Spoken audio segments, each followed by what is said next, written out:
Pastor K. Jones, preaching the word of Jesus, we making his name well. Hey, good morning. Good morning, good morning, good morning. God bless you. It's a great day to be alive. Hey, I love you. And I believe it's a great day to be alive. And there's nothing more that I believe more other than Jesus Christ being Lord. And because he's Lord, I believe it's a great day to be alive.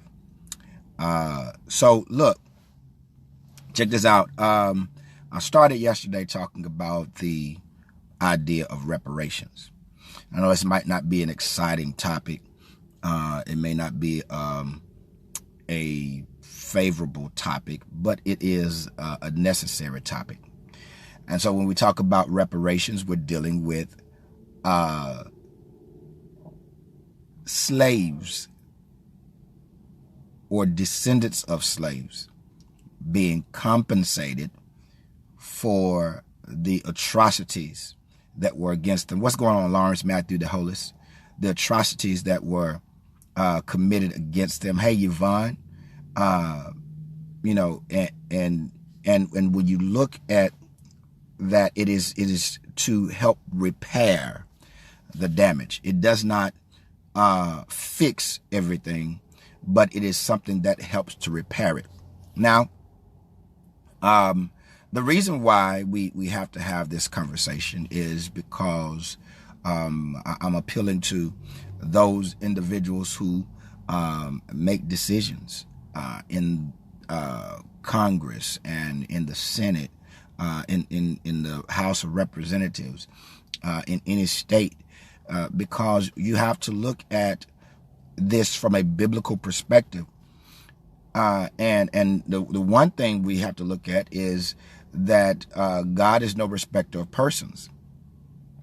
And the U.S. championed for German to give reparations to the Jews and the descendants of Holocaust victims and Holocaust survivors. And so they championed for that. The U.S.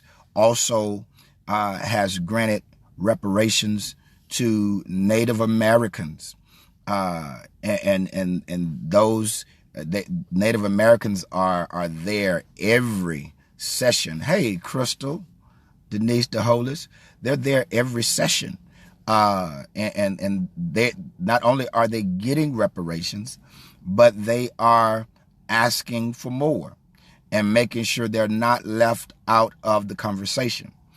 And that is why I stated that, you know,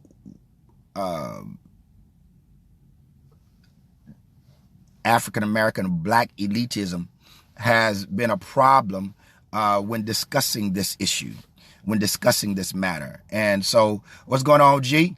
So when we don't discuss the matter, it leaves a gaping hole in our society because we're not doing right. So if God is no respecter of persons and you champion for one group of people and you give reparations to another group of people, then that means that you have to turn around and do the same for others.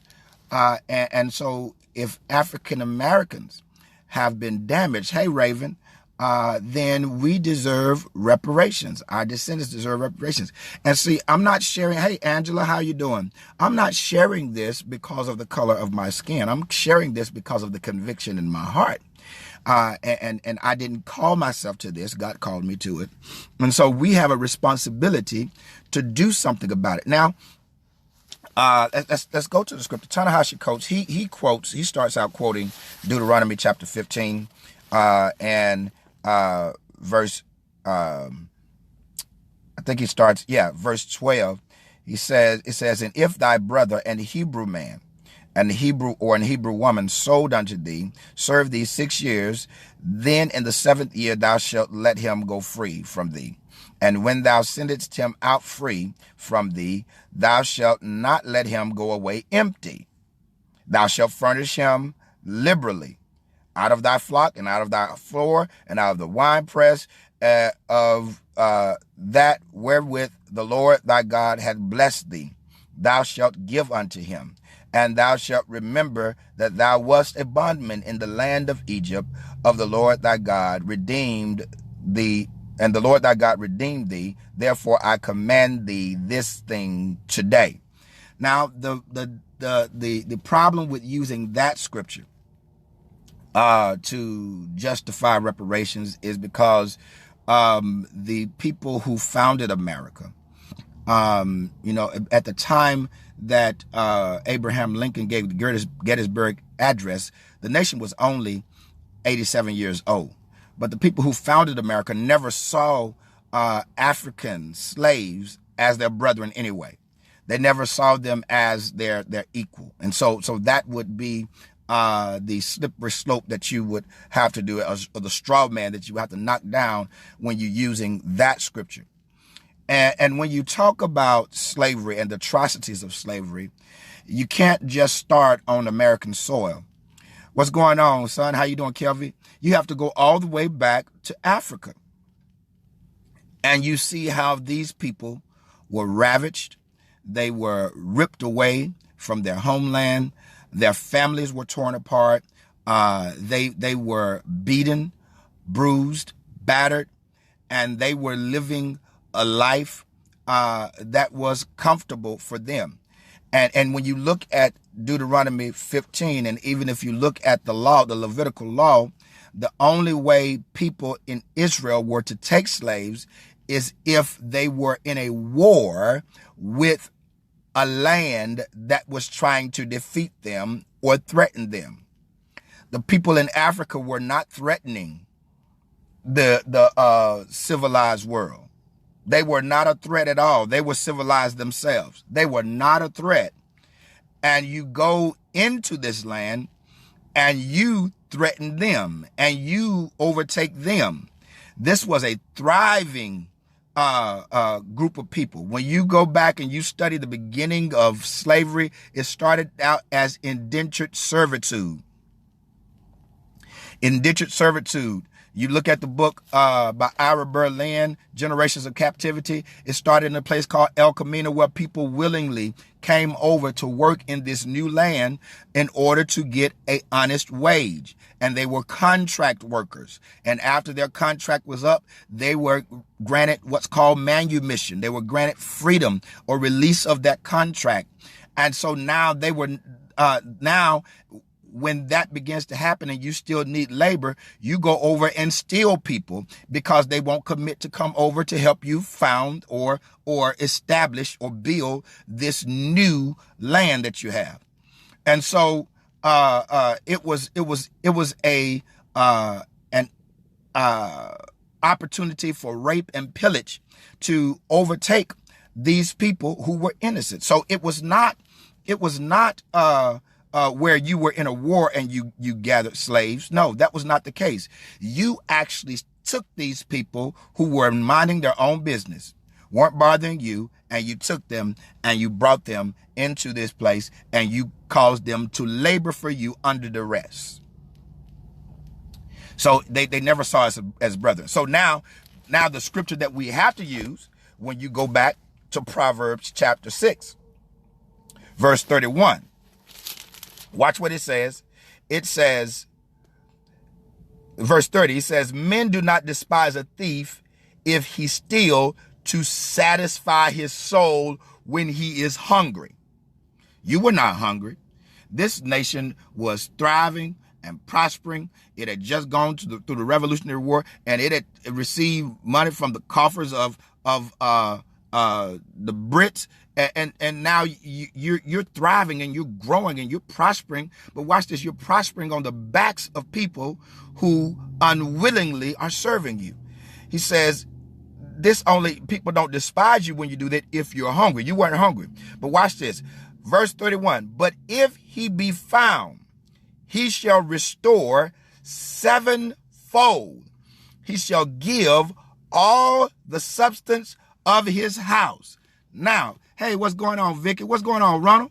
Hey, what's going on, Carl Davis? So in other words, you have to restore him, not just to the place that he was. you have to restore him sevenfold, even if it means you give up everything. And so that's a biblical case of reparations. And somebody's saying you can't do that, that's Old Testament. But if you say you can't do that, that's Old Testament, then why do you fight to have the 10 Commandments in courthouses? It's Old Testament, right? So this is biblical, and we cannot look at the Bible as two separate testaments. It's one book with one story, all about Jesus Christ. And here is Christ popping off the screen, and he's saying you got to restore 7 times. 7 times. And so that's the case for reparations, because you stole. And you stole people from their land. You stole their livelihood. You stole their progeny. You stole their dignity. You stole this. And now you're still ravaging and pillaging their land. And you did it for generations and still doing it. And you won't boost their economy by using their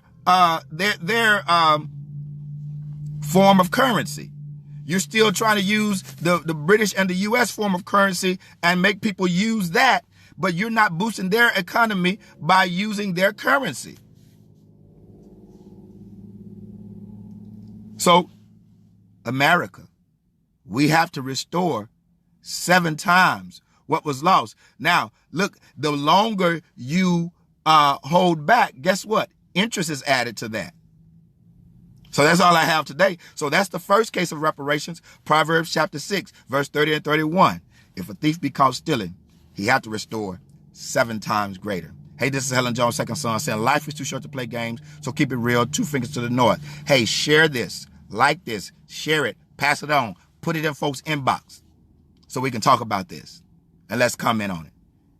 We're out of here. Pow.